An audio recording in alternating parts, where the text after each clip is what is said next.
Ukraine President Zelensky is urging the U.S. to respond with action after he says Russia violated the partial ceasefire by damaging his country's energy infrastructure. This as North Korea is sending 3,000 more troops to the Russian front lines. Really? Former CIA station chief Dan Hoffman served in Moscow. One of his stops can tell us what he thinks. So we thought we had an agreement on no energy infrastructure and no hits in the Black Sea. What's happening? Well, Vladimir Putin will say one thing for media consumption. That's a lot of lies and obfuscation, and it's what he's been doing since he was in the KGB decades ago. And then his army will carry on these attacks because his strategic objective, Brian, continues to be to topple the government of Ukraine, install a puppet regime, and concurrently try to drive a wedge between the United States and Ukraine and between the United States and our European NATO partners. So we have to make him pay a price if these talks collapse. That would be more sanctions, enforcing the ones in place, and possibly flood Ukraine with even more weapons. There's got to be some type of hell to pay if Russia continues to be insincere to this point and try to do a delay a game with the talks, right? Yeah, I think all of those policy options are on the table. And look, I was in Hanoi covering the summit there when President Trump walked away from a bad deal with Kim Jong-un. Sometimes you have to do that. And just overnight breaking, Iran wants to negotiate over their nuclear program. So we need to continue to show that we're good, tough negotiators and to ensure that our national security is at the forefront of our policy decisions. That's what the Trump administration is doing, and that's what they need to do in this case.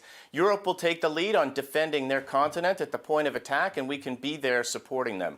Iran last night responded to the president's letter from a few weeks ago and said it's open to indirect nuclear negotiations with the United States, but rejects direct negotiations. So delay a game. We don't have much time to delay. It's going to be a tough decision.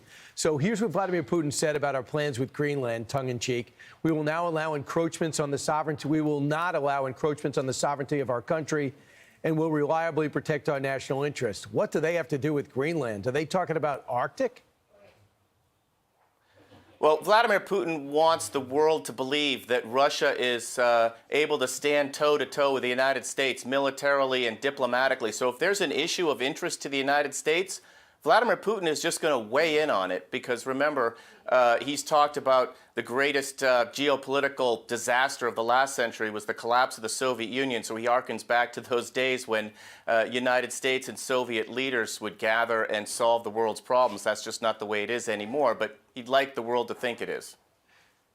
Earlier this week, Vladimir Zelensky, in an interview, I think it was with the Daily Mail, came out and said, don't worry, Vladimir Putin will be dead soon. He sees his mortality in everything he does. What's he building that on? I don't know that there's any indication that Vladimir Putin's going to be gone anytime soon, but keep in mind that when he is gone, there's no indication that there won't be some other KGB or Russian intelligence officer to take his place. That's why I think we need to make this war more of a loser for Putin than it already has been. Make it clear that imperial land grabs of this sort won't be tolerated and that we and our allies will stand up against them and defend against a violation of a country's territorial integrity and sovereignty. And lastly, we have a situation with the ongoing negotiations with Ukraine and Russia. You say if we really want to know what Vladimir Putin's thinking, rather than looking at what he's saying, we should go to CIA Director Radcliffe. Why? Absolutely. Vladimir Putin will obfuscate and lie publicly. He does it all the time.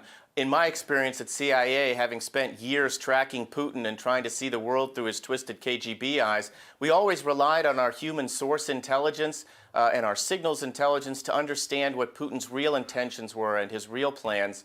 And I think that's the key to understanding Russia. Look, Putin lives in a KGB cocoon.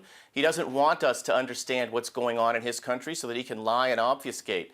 But GCI Radcliffe has a great team behind him, and I'm sure the president is asking him every day for all of those secrets about Russia and Putin and his team. And I think President Trump's eyes are wide open. He was asked, what about Russia? Are they trying to just delay these talks and string him out? He said he might be. Okay? We'll see. In other words, my eyes are open. I'm not going to wait too much longer. Dan Hoffman, thanks so much. I'm Steve Ducey. I'm Brian Kilmeade. And I'm Ainsley Earhart. And click here to subscribe to the Fox News YouTube page to catch our hottest interviews and most compelling analysis.